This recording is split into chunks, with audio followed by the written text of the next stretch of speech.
to recreate Marilyn Monroe.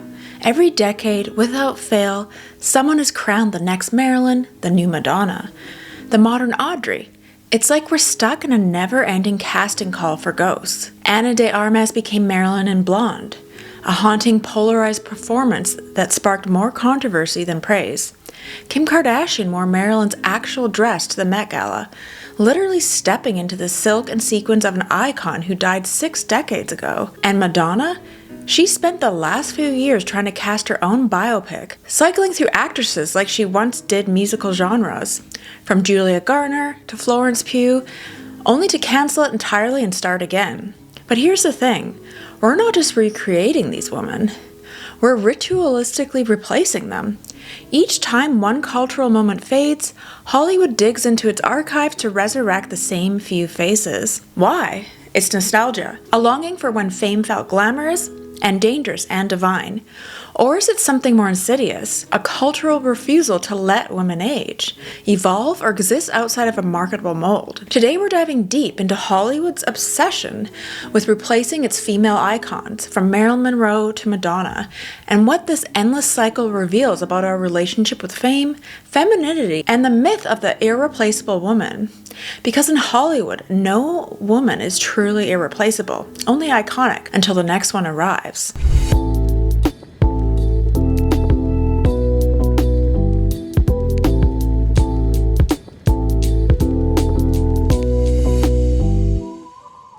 Now a word from our sponsor. I'm excited to pause for a moment to talk about something that's truly elevated my skincare game. The FAQ 202 by Foreo, an innovative silicone LED face mask that's quickly become an essential part of my routine. What makes FAQ 202 so unique is its groundbreaking design, featuring ultra-lightweight wireless FlexiFit silicone that comfortably molds to any face shape for perfectly even LED coverage. It uses 8 different LED wavelengths, including near-infrared, especially designed to address signs of aging and various skin concerns. I personally noticed fantastic results since incorporating FAQ 202 into my skincare routine. My skin feels significantly softer and smoother, and I've seen noticeable improvements in the reduction of fine lines, wrinkles, redness, and sunspots. My complexion looks brighter, healthier, and my pores appear visibly minimized. It's also incredibly simple to use. Once you've unlocked your device through the FAQ Swiss app, just place it on your clean, dry face with the convenient headband and select your desired setting. Enjoy a spa-quality LED facial for 5 to 15 minutes while you can effortlessly multitask. To experience this revolutionary skincare for yourself, click the link in my description and be sure to use my exclusive discount code for 30% off the FAQ 202 and all Foreo bestsellers, even on already discounted items. Don't miss this chance to transform your skincare routine. Alright, now let's jump back into the main video. Chapter 1, The Myth of the Irreplaceable Woman. Hollywood has a type, and no, it's not just blonde hair and a beauty mark. It's something far more constructed. It's the image of a woman who is both seductive and submissive, ethereal yet emotionally available, mysterious but ultimately consumable. She's vulnerable enough to root for, but mysterious enough to project fantasies onto. Think Marilyn Monroe, Madonna, Audrey Hepburn, Britney Spears. Women who become more than just actresses or singers. They become symbols, and once a symbol is established, Hollywood gets to work looking for the next one. This relentless cycle of iconography, where a woman is made into a myth and then methodically replaced, isn't a modern invention. It's an echo of an older system, one that dates back to the 30s and 40s. The golden age of the star machine. Studio executives like Louis B. Mayer and Jack Warner didn't just discover actresses, they manufactured them.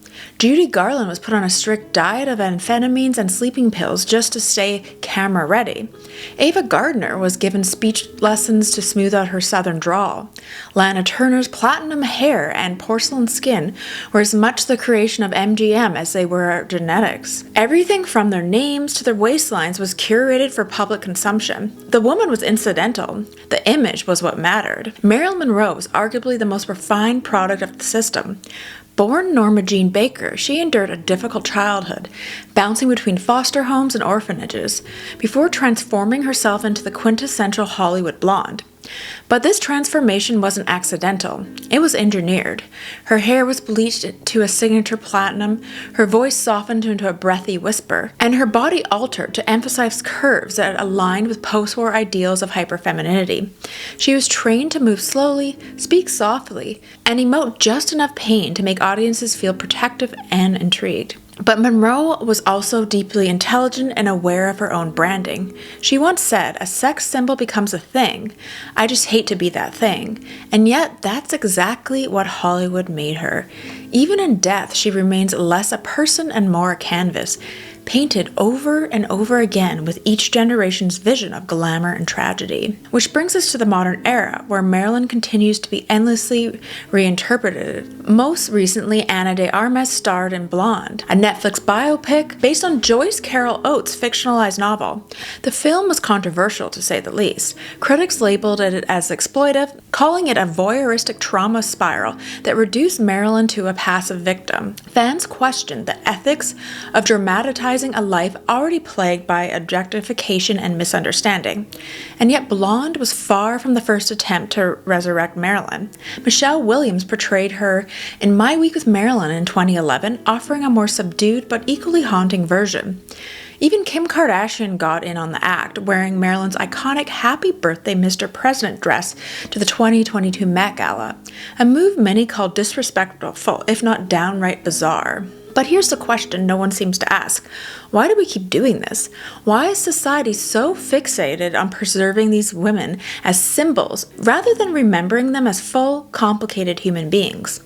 Part of the answer lies in how fame functions, particularly for women. In the celebrity economy, a female icon is never allowed to be just one thing. She must be beautiful but not intimidating, sexy but not vulgar, talented but not threatening, and above all, she must be eternal. Her image frozen in time, untouched by age or evolution. Marilyn died at 36, and in a morbid way. That secured her legacy. She never got old. She never changed. She remained forever marketable. Meanwhile, the culture around her continues to evolve, and each new era projects its own anxieties and aspirations onto her memory. In the Me Too era, she's reframed as a victim of systemic abuse. In the age of the influencer beauty, she's repackaged as the ultimate bombshell. And in feminist discourse, she's a tragic heroine whose brilliance was ignored. Marilyn becomes whatever we need her to be, a mirror more than a person. This pattern isn't limited to her. We've seen it with Princess Diana, Whitney Houston, even Britney Spears. Women whose public unraveling becomes part of the myth. Women who become more iconic in death or silence than they ever were in real life. So what does this tell us about Hollywood and about us? Maybe it's that we don't actually want new icons. We want to relive the story we already know, the rise, the peak, the fall, but with a new face and a new modern twist. It's a kind of emotional nostalgia loop, and women in the system are less individuals and more templates. When we call someone the new Marilyn or the next Madonna, we're not celebrating innovation, we're preserving a structure. We're saying, be like her, but better, younger, more relevant. And once that version wears out, we'll do it all over again. So ask yourself this, are we honoring these women by keeping their images alive? Or are we imprisoning them and their successors in a cycle they never asked to be a part of? Chapter 2, Madonna and the Myth of Reinvention. When it comes to reinvention, no one rivals Madonna. With every era, lace gloves and crucifixes in the 80s, cone bras and dominatrix aesthetics in the 90s, electronica yogi in the 2000s, disco queen in the 2010s, Madonna didn't just change looks, she changed the conversation. She made transformation her brand long before rebranding became a buzzword. And yet, despite her mastery of self-evolution, even she hasn't been spared from Hollywood's obsession with replication. Since the early 2000s, critics and fans alike have been on a constant hunt for the next Madonna. First, it was Britney Spears with her sugary pop edge and sexualized schoolgirl act, though Britney, more managed and autonomous, never truly claimed Madonna's crown. Then came Lady Gaga, who leaned so hard into being theatrical and controversial that comparisons were inevitable. With her meat dress, religious iconography, and provocative music videos, Gaga felt like Madonna 2.0, and she knew it. Their infamous falling out in the early 2010s stemmed from Gaga's hit Born This Way, which Madonna called a reductive copy of Express Yourself. It wasn't just a pop spat, it was a battle over legacy. In recent years, names like Dua Lipa and early Katy Perry have been floated as possible heirs, thanks to their ability to merge style, sex appeal, and catchy synth beats. But none have truly unseated Madonna, because replacing her isn't just about musical talent or visual aesthetics. It's about owning a cultural moment, and doing so with an audacity that borders on defiant. To understand Madonna's uniqueness, you have to look at where she came from. In the early 1980s, the music industry was largely male-dominated, and female pop stars were often manufactured and micromanaged. Madonna arrived with a different energy. She wasn't trying to fit in, she was trying to stand out, and her breakout hit, Like a Virgin, was more than just provocative. It was a declaration of control. She took the male gaze, twisted it, and turned it into both the object and the subject, fully aware of how she was being seen, and determined to profit from it. What made Madonna revolutionary was not just her fashion or her sound, but her agency. She demanded control over her image, her videos, her performances.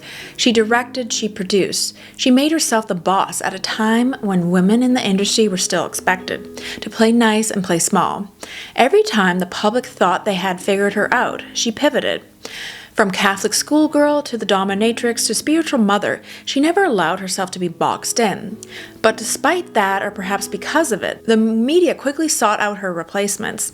In the late 80s, artists like Debbie Gibson and Tiffany were pitted as Madonna's less scandalous successors.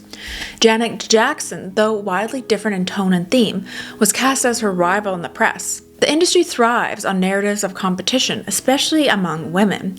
Rather than allow multiple female artists to coexist, the media creates a hierarchy. There can only be one queen of pop at the time. The rest must fight for the throne. This commodification of female artistry, framing it as scarcity, isn't just misogynistic. It's profitable. It fuels headlines, album sales, and fan loyalty. But what it also does is devalue uniqueness. Madonna isn't iconic because she was pretty or scandalous. She's iconic because she built a blueprint for modern female pop stardom, one that embraced imperfection, contradiction, and transformation. In a fitting twist, Madonna is now directing her own biopic, a bold move in a genre notorious for posthumous glorification. After multiple false starts and studio conflicts, she reportedly took full creative control of the project. Casting rumors swirled around Florence Pugh, Alexa Demi, and ultimately Julia Garner, who was publicly announced before the film was quietly shelved in early 2023. The project has since been revived, but the message is clear. Even Madonna refuses to hand over her legacy to someone else. Who could possibly play her if not Madonna herself? The challenge of portraying Madonna on screen isn't just about replicating her voice, her walk, or her clothes. It's about capturing her mind, her defiance, her business savvy, her sense of irony, and that's something you can't mimic with method acting. The deeper truth is, Madonna isn't just a cultural figure. She's a case study in how a woman can own her own narrative and how threatening that is to an industry that prefers to write the stories for its stars. And yet, even with all her power and longevity, Madonna is constantly being measured against younger women. Is Dua Lipa the new Madonna? Is Gaga past her prime? These questions reveal more about us than them. Why do we constantly crave a next? Why can't we let greatness stand on its own? Because in Hollywood and in pop culture more broadly, icons are rarely allowed to grow old. Their past lives become frozen in time, while newer models are built to replace them. But Madonna, she refuses to disappear. She reinvents, she evolves, she dares to stay visible, even when people would prefer she fade into nostalgia. So the question is, can someone like Madonna, who made a career out of reinvention, ever truly be replaced? Or is every attempt just another reminder that we can't let go of past greatness because we're too afraid to embrace something new on its own terms? Chapter 3. Audrey, Cher, and the Curse of the Next Big Thing. We live in an age obsessed with vintage glamour, but not necessarily with the women who embodied it. Today's cultural machine has an uncanny ability to take real, complicated women and distill them into a single image, soundbite, or outfit. From old money TikTok aesthetics to glossy fashion editorials. Two names constantly float to the surface, Audrey Hepburn and Cher. Audrey Hepburn's legacy in particular has become shorthand for a specific kind of woman, demure, polished, and impossibly chic. Her iconic black dress from Breakfast at Tiffany's, the ballet flats, the cropped bangs, the effortless grace, these are now ingredients in a viral aesthetic recipe. Type Audrey Hepburn style into Pinterest, and you'll be met with thousands of lookbooks, capsule wardrobes, and tutorials promising to help you become Audrey. But Audrey Hepburn was far more than an image that lingers on coffee mugs and quote graphics. Because she became a Hollywood darling, she endured the trauma of World War II, living under Nazi occupation in the Netherlands. She nearly died from malnutrition. Later, she would become one of UNICEF's most devoted ambassadors, traveling to famine-stricken countries and using her fame to draw attention to the humanitarian crisis. Yet, these aspects of her life are rarely mentioned. They're inconvenient for the fantasy. Over time, the narrative has flattened her into a symbol of old money elegance, even though she came from post-war austerity, not inherited wealth. In reality, her fashion sense was about practicality and being subtle. She favored clean lines, neutral palettes, and timeless silhouettes, not because she was trying to look expensive, but because she valued simplicity and comfort. Audrey's elegance came from authenticity, not aspiration. Still, the modern marketplace has turned her into a brand, packaging her image as a lifestyle aesthetic. Cher, by contrast, was a force of style and spectacle. While Audrey embodied simplicity, Cher represented confidence and glamour. From the fringe gowns of her Sonny and Cher days to the beaded bodysuits she wore on stage in her 50s and beyond, Cher carved out a place for herself in a male-dominated music and entertainment industry by refusing to blend in. She didn't follow fashion trends, she set them. With her long, straight hair, dramatic makeup, and glittering ensemble, Cher helped define the look of entire decades. Her collaborations with designer Bob Mackie resulted in some of the most iconic red carpet moments of all time. But today, much of that individuality has been stripped down into generic disco fashion or retro glam looks replicated by fast fashion brands and music videos. When modern stars draw from Cher's image, whether it's Katy Perry's sequined jumpsuits or Dua Lipa's flared pants and big hair, it's rarely presented as homage. Instead, it's marketed as fresh or edgy, despite being directly inspired by a woman who's already done it all. Cher's original style was rooted in authenticity and risk-taking, not branding. She wasn't trying to be fashionable, she was trying to be herself. But the problem is how we now treat female icons. Once a woman becomes associated with a specific look or moment in time, she's often trapped in it. Her individuality is repurposed into an aesthetic trend, stripped of context and sold back to the public. Old money Audrey, Studio 54 Cher. These aren't people anymore, they're marketing tools. And what's more, as soon as one aesthetic becomes saturated, Hollywood and the media begins hunting for the next big thing. The next Audrey, the next Cher. It's a cycle rooted in replacement culture. The idea that no woman is truly irreplaceable, that her value lies in how easily she can be imitated or surpassed. This concept is especially visible on social media, where a new starlet can go viral simply for looking like a classic icon. When Lily Collins channels Audrey Hepburn, or when Zendaya wears a Cher-inspired gown on the red carpet, the media pounces. Headlines proclaim the modern Audrey or the new Cher for our generation. And while these comparisons may seem complimentary, they actually limit these women by anchoring them to the past they didn't live through, rather than celebrating the uniqueness of their own identities. What gets lost in all of this is the why behind these women's style choices. Audrey's elegance was rooted in restraint and rejection of Hollywood's overt sexuality. Cher's flash was a reaction against conformity and a way to express creative control. Both women cultivated strong personal brands long before personal branding became a buzzword, not because they were trying to go viral, but because they had a clear sense of self. Yet today, their images are often reduced to costume. You can buy an Audrey look dress online for $40, complete with pearls and gloves. You can recreate Cher's showgirl outfit Halloween form with a synthetic wig and sparkly bodysuit. But what you can't buy and what can't be copied is the vision, conviction, and originality that made these icons in the first place. So what happens when we keep flattening complex women into their trendy images? Do we keep their legacies alive by making them more accessible, or do we risk erasing the depth of who they really were? The next time we say someone is the new Audrey or the next Cher, maybe we should pause and ask, why are we so afraid of letting a woman be the first version of herself instead of a copy of someone else? Chapter 4, The Archetype Problem, or Why We Keep Replacing Women but Not Men. There's something quietly troubling about the way Hollywood treats its leading women, especially when you compare it to how it treats its men. Think about it. No one is actively looking for the next Marlon Brando, or announcing a rising star as the new Al Pacino, Robert De Niro, and Jack Nicholson, or Clint Eastwood.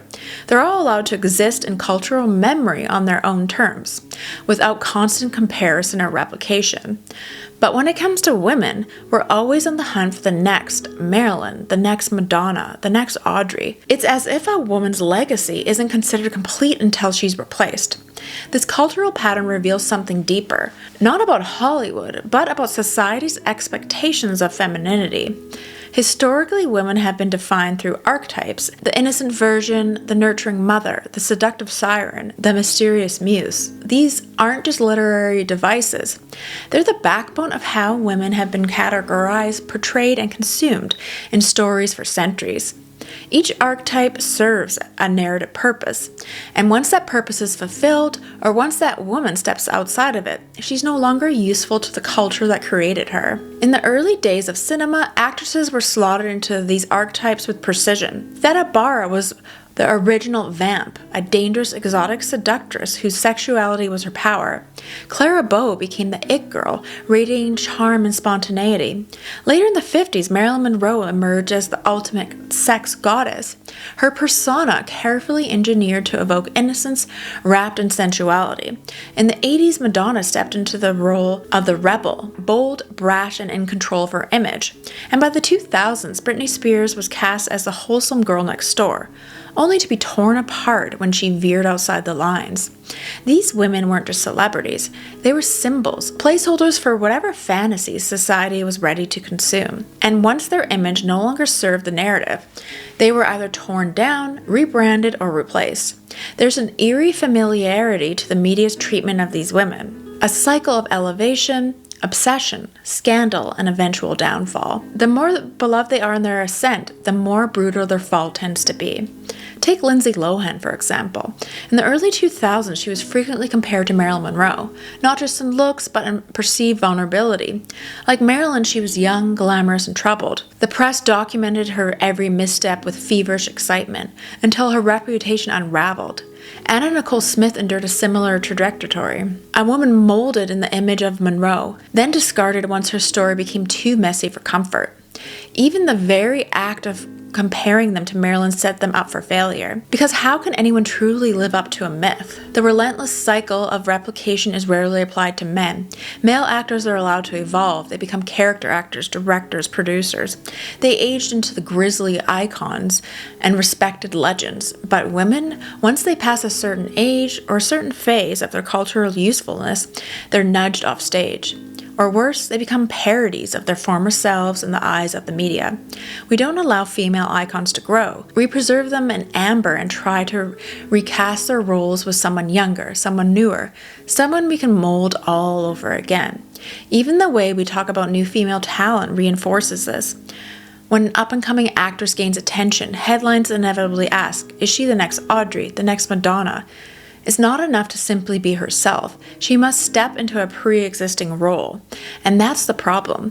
We don't just celebrate female icons. We recycle them, repurpose them, and in doing so, often strip them of individuality that made them legendary in the first place. And what happens when these archetypes no longer serve us? We rewrite them. Today, Britney Spears is being reevaluated not only as a cautionary tale, but as a woman victimized by fame, surveillance, and control. The culture that once mocked her is now apologizing, or at least attempting to. But even that act of rebranding doesn't come without baggage. It's still a reshaping of her story to fit a new narrative, one more aligned with current social sentiments. We don't let women just exist, we have to frame them. So what is this obsession really about? Is it about honoring legacies, or is it about controlling them? When we label a woman the next big thing, we're often doing it to keep her inside the lines, to make her fit a mold that already exists. That way we don't have to wrestle with something new, something challenging, something we don't already understand. It's safer to look back and replicate that and to look forward and risk the unknown. In the end, the constant cycle of replacement doesn't just rob women of their individuality. It also stunts cultural growth. It keeps us trapped in nostalgia loops, searching for familiarity instead of innovation. And maybe that's the most tragic part of it all. By clinging to archetypes, we not only flatten the women who came before, we limit the potential of the woman trying to break through today. So ask yourself, why are we so comfortable letting men grow old, take risks, and redefine themselves, while we demand that women be eternal, iconic, and replaceable? And it is weird, and it's such a double standard, to be honest. So why does Hollywood keep trying to replace Marilyn Monroe, Madonna, and Audrey Hepburn, even Cher? Because these women aren't just celebrities, they've become cultural shorthand. Marilyn is beauty combined with tragedy. Audrey is elegance wrapped in quiet strength. Cher is glamour and defiance. Madonna is reinvention and raw power. They're more than women, they're symbols of entire emotional universes. And in a media landscape obsessed with familiarity, these symbols are incredibly useful. But here's the uncomfortable truth. The more we try to recreate them, the further we drift from who they actually were. We Photoshop their flaws, dramatize their trauma, simplify their complexity. We cast actresses to play them, but what we're really doing is performing a kind of resurrection ritual, trying to bring them back, not as people, but as products. And in doing so, we often erase their very traits that made them iconic to begin with. Because these women were not passive muses waiting to be immortalized. They were creators, architects of their own image. Marilyn wasn't just a sex symbol. She studied acting intensely, fought for better roles, and created her own production company in an era where few women did. Audrey wasn't just a fashion icon. She endured war and famine, and she used her fame to advocate for the world's most vulnerable. Cher broke from expectations, refusing to be pinned down by genre or style. Madonna forced an entire industry to accept a woman who refused to be quiet, agreeable, or easily categorized. The idea that any of these women can be replaced by another actress, another pop star, another Instagram aesthetic is not just flawed, it's deeply limiting. It implies that female greatness can be templated, that once one woman ages out of relevance, another one can be slotted into a role, as if we're casting a part instead of honoring a life. But icons aren't meant to be costumes. They're not scripts to be replayed, but legacies to be learned from. When we turn them into blueprints, we miss the whole point. Their power didn't come from fitting in. It came from standing out, from being original in a world that thrives on imitation. If anything, the future of Hollywood and pop culture at large should be about letting new women be their own kind of unforgettable. Not the next Marilyn, not the new Madonna, but something else entirely. Someone who reflects our time, not just revisit someone else's. But because the true legacy of an icon isn't how closely we can copy her. It's about how boldly we can build upon her. So now I want to hear from you. Is your obsession with icons a form of a tribute, or is it another way of controlling women through nostalgia? Let me know in the comments below, and let me know what you think about this topic. And don't forget to like and subscribe for more cultural deep dives just like this one. I'm always curious. It is weird when you think about it that way, that they're always trying to recreate the image of Marilyn and like Madonna and like other like iconic people, even Audrey Hepburn. So it is interesting how it's just always being recycled and everyone's trying to be the next version of that. So let me know in the comments below. I'm so curious to hear your thoughts.